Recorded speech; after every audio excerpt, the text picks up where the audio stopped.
curator of the exhibition, Barbara Janeff.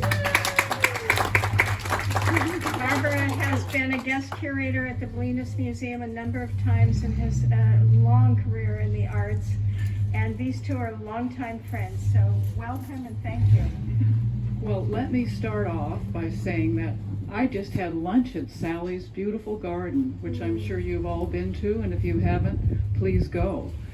And what we realized there while we were having lunch is that not only is Sally a great artist and a great, she's also a great gardener. And what I'd like to know from Sally is which came first and what started what? That's a question I'm often asked, and I have to say, in terms of this body of work I'm showing here, the garden and these watercolor paintings really evolved together. But in essence, I've always been an artist. There's a little picture in the show here of me in kindergarten in Mill Valley at the easel. When I went on to college and switched over to art history, I always kept my hand into the arts. And when I went on to be an art dealer with Sean Thackeray at Art Gallery Thackeray in Robertson, I always continued my life drawing. I had the privilege of doing life drawing with an artist named Eleanor Dickinson in San Francisco for years. So that was always a part of my life. But when I moved to Bolinas, I never kind of imagined I was starting a garden. I was just kind of trying to make my yard nicer. And I would put a few plants in and think of them in terms of something I might want to paint. And think of them as something I might want to paint. And eventually, I'd always loved watercolor. I've always had a reverence for it. And my experience as an art dealer brought me in close contact with some of the masterpieces of the media. We dealt in 19th and early 20th century works of art on paper at our gallery. And just a couple of the experiences were, for example, I was doing business at the Met in New York City when at the same time they had an exhibition of American watercolors up there. And it was on a day the museum was closed to the public, so when I finished dealing with the curator, she let me loose in the gallery with all the Homers and Sargents and all the great American watercolors. I'll never forget that. One other experience was when I was doing business for the gallery in London. I just happened into Colnagi's, the old eminent art dealers, and they had a show from the Glasgow School, which had all the original pieces by Charles René Mackintosh, who went on to be one of the real influences on my art. So I'm kind of getting off subject here, but at any rate, so when I started to put some plants in my garden, I joined Striving Arboretum. This was when I was still an art dealer. And I noticed in the little booklet they had a course called Watercolor in the Spring Garden. And I had, struggled with watercolor, but like most beginning watercolorists, was fairly intimidated by the media. So I took this little course. It was 6 weeks, 1 day a week, and she gave me just enough technical help that I started painting and never looked back. The earliest piece in this show actually predates that. It's from 1984. It's of a little pencil study with watercolor of a Malva maritima, a little Lavaterra I bought on my first trip to Western Hills, which is a legendary nursery up in Occidental, or was, and was a great kind of part of starting my garden. I just noticed this for sale. I just happened to pass by last weekend, and it's for sale. I know. It's been yeah. Anyway, so the garden became a palette in itself, and the watercolors just evolved together with the garden. I can't say anything more about that. On that note, not only is Sally a great artist and watercolorist, but she's also a great gardener, but she's also a wonderful teacher. I have been on 2 of her trips, one to the Provence, the gardens of Provence, and the other to Tahiti. So she has a lot to teach, and she's a wonderful teacher, but she has 4 rules for aspiring watercolorists. Are there any here? Aspiring watercolorists? Well, Speak up because we can't hear you. can you hear me now? Anyway, all aspiring watercolorists, this is very good advice she's going to give, and there are only 4 rules, okay? She's being a little strict here. When we first decided to close our gallery in 1995, Sean, my partner, was already on his way to becoming a master winemaker. And I was an artist, and we certainly didn't close the gallery and retire, so I had to be able to earn a living. So I thought, well, maybe I can teach watercolor. And I started organizing workshops, which I taught in my Bolinas studio and garden. And then, as Barbara mentioned, I ended up joining Carol Duchamp and did a whole series called Watercolor in the Gardens of France, which was Paris, Provence, Côte d'Azur, which was very nice. And then we also did teaching watercolor in Tahiti. So at any point when I started these workshops, I thought to myself and made up 4 goals for the workshops, which proved tried and true all through the years. And the first one is, don't be intimidated by watercolor and that myth that you, quote, can't make a mistake in watercolor. I can't tell you how many times I've been showing my work either in my studio or a gallery or wherever, and people would come up and say just that, oh, this is amazing. Watercolor is the hardest of all media and you can't make a mistake. And if these people were potential clients, I'd just kind of smile and nod. But when I'd be teaching my students, I'd say, aha, this is exactly what you don't want to do. If you've done something see something on your paper that you didn't plan, don't immediately take your brush and wash it up or take a paper towel and smear it off. Look at it, because usually these unplanned passages end up being the most telling and beautiful portion of your painting. And watercolor itself just has a way of imitating nature in such a beautiful and powerful way, so you need to really take advantage of that. Let's see, the second goal of those workshops was compose with vision. I do so much of my work, everyone always asks me, how long does it take you to paint one of these? I do so much of my work before I even start painting and even before I start drawing. You have so many choices to make when you're starting a painting. If you're sitting in a garden, particularly someone else's garden, looking at a flower you want to paint, you're not going to cut it, but you can move yourself around, look and try and find which is the most telling and interesting aspect of that subject. If you're inside with a still life subject or whatever, you still have that opportunity to make all those decisions and decide which is going to be the most inspiring composition. So compose with vision. And learning how to see is the third one. It sounds so obvious, but really the more you look, the more you see. And I'm a realist, and during these workshops I would always have my students during the afternoon portion pick their own subject and make a little study of that subject. And they'd come around and I would come around to help them, and they'd be struggling away, and I'd say, just look at the subject. It's telling you all you need to know. Really, the more you look, the more you see. And then the final goal was to take advantage of the descriptive power of watercolor.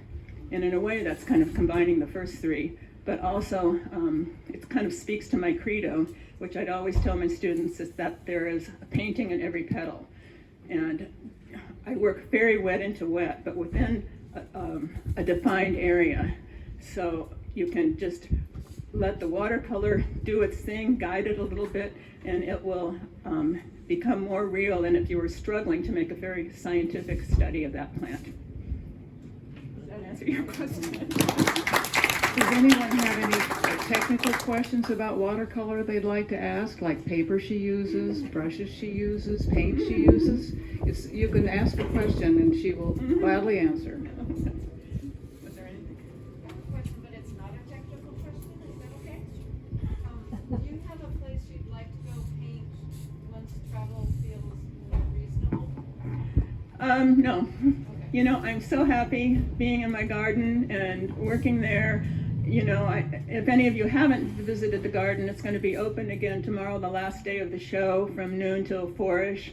You're all invited to come by, but you know, I'm not saying I won't travel again, but to tell you the truth, I don't care if I ever get on an airplane with what's going on. And I'm so happy and you know, privileged to be able to live in a place that inspires me. Have you ever planted something specific that you know you want to paint? Oh yeah, absolutely. The garden is kind of twofold. It's exactly that. She asked if I plant things specifically to paint, and yes, a lot of the roses I plant to paint, a lot of the flowers, yes. But when I plant them, the whole garden has its own palette. So as you come through, it's a little dry this year, but as you come through, you'll see color schemes throughout the garden. Also, I have to say that those all those years of doing watercolor in the gardens of France, those Provençal gardens, had a big influence on me as well.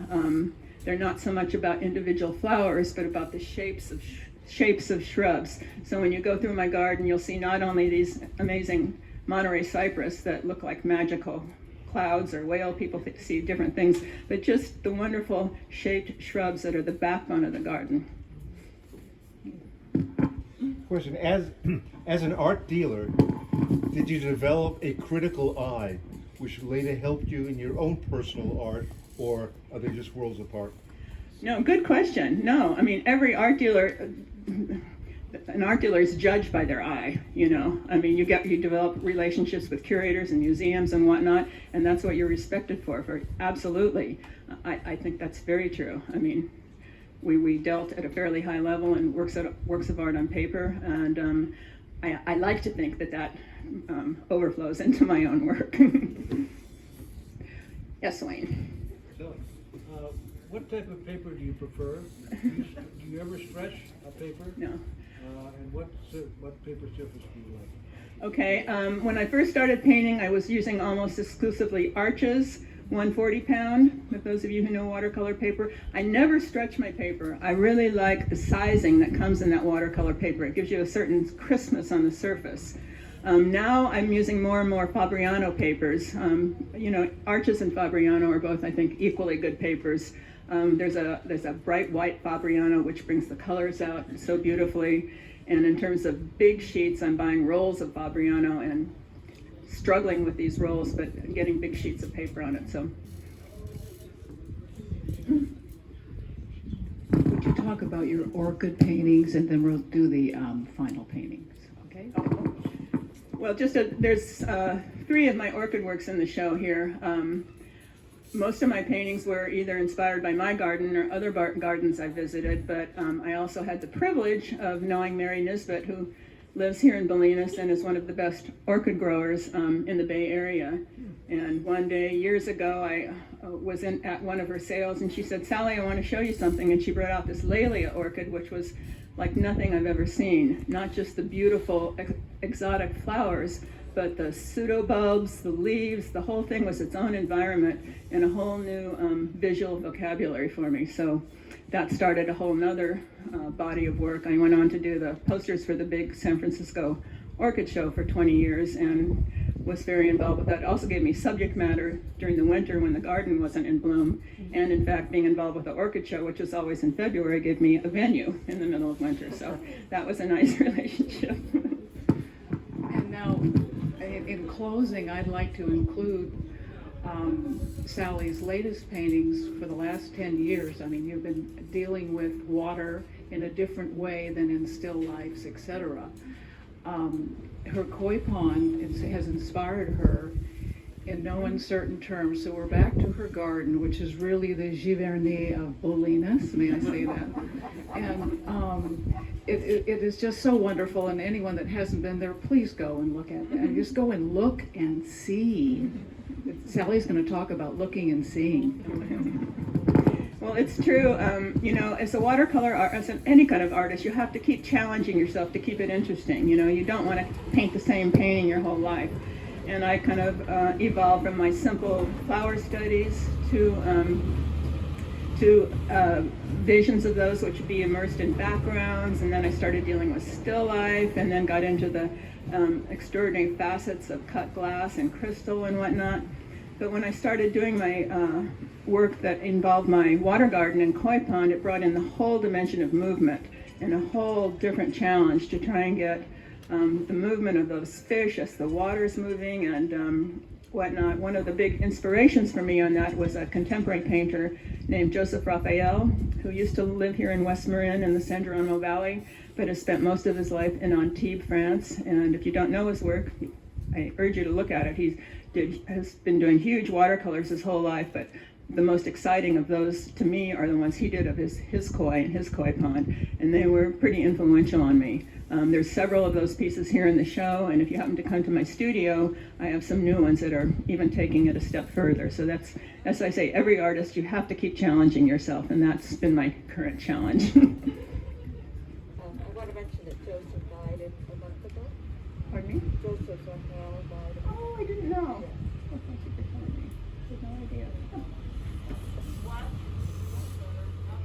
She was just telling me that Joseph Raphael died Joseph Raphael died a month or so ago. So your garden's always open tomorrow, and then is your exhibition still open tomorrow? Yeah, tomorrow's the last day of these shows. It's the museum's open from noon to 5, and I'll open the garden from noon till 4, sure, a little bit after.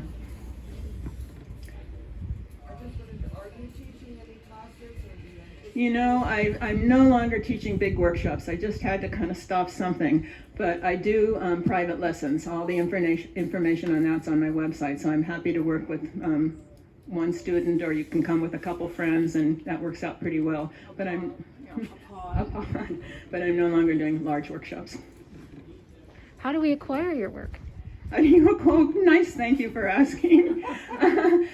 Being the old art dealer that I am my own dealer too, so you can always come, and you can look at my website, of course, but you can always come to my studio by appointment, and There's an auction coming up. oh, sorry. Why didn't I take my cue? I'm a longtime supporter of the Bolinas Museum. As Lelia mentioned, was on the board for years. I was president of the board. I now chair the collections committee, which to me is the heart of the museum, and I'm so proud to continue to oversee our collection. But in terms of, I was just talking about the water paintings. One of my water paintings, which oddly enough is not the movement I was just talking about, but a very quiet moment when this amazing red-legged frog appeared on my lily pads. I shouldn't mention that too loudly because it is an endangered species, so don't tell the powers that be. But at any rate, this painting of I call it Among the Lilies, of the red-legged frog will be hanging in the museum next week as part of our annual Bolinas Museum benefit auction. So thank you, Jen. Thank you, Sally. Thank you.